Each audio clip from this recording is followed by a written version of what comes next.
I want to challenge Nigerians to do something to prove me wrong, that Tinubu will not be running against himself in 2027. Our resilience is incredible. It's just, it's simply unbelievable. You push the average Nigerian to the wall rather than recede or turn around to fight or attack the aggressor. The average Nigerian would rather break down the walls to further run, to run away, rather than attack. So even a goat, when pushed to the wall, we turn around and bite. Is that where we are? But Nigerians don't. We are docile. We want to stay in our comfort, in our comfortable cocoons. No one wants to stick out his neck. Everyone is afraid of his or her shadow. That's not how to grow a country. That's not. I keep trying to tell you, that's not a compliment. No, it's not complimentary at all. It's not complimentary at all, that you're a doormat. Yeah, I mean, to do nothing is to die for nothing. Well, the question would be, what can they do? You know, what can they do? Oh, civil populist agitation. Civil populist, because a leadership without checks and balances can go dictatorial, absolutist, like Louis XIV of France, who on the 13th of April, 1566, stood in front of Parliament and declared famously, L'État, c'est moi, I am the state. Because he had no checks and balances. So even in our own homes, if we don't have checks and balances from our wives, from our children, from our husbands, we go dictatorial.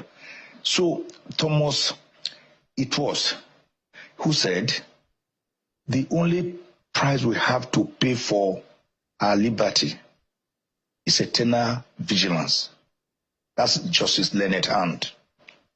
And Thomas Jefferson once said, when the leadership fears the people, then there is governance and justice enthroned.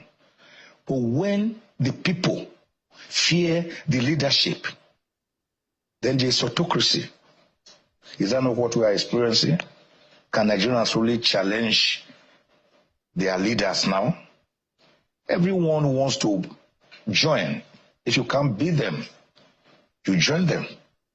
That appears to be the Stockholm syndrome Nigerians are now suffering from. Stalin, when asked, how do you control the people? Why do you make them so malleable to you? He said, I give you an example.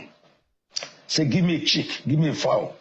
They brought a live chick, and he started plucking out the feathers one by one, with the chicken bleeding, croaking, screaming, yelling, in pains, in agony. Then when he finished plucking out the entire feathers, he dropped the chicken. He started dawdling away in pains. Then he said, watch me.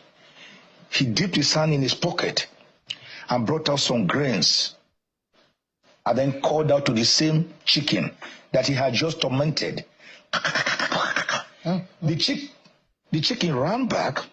Stanley bent down with his palm open, and the chicken started eating from the very palm of the person who had just tormented him.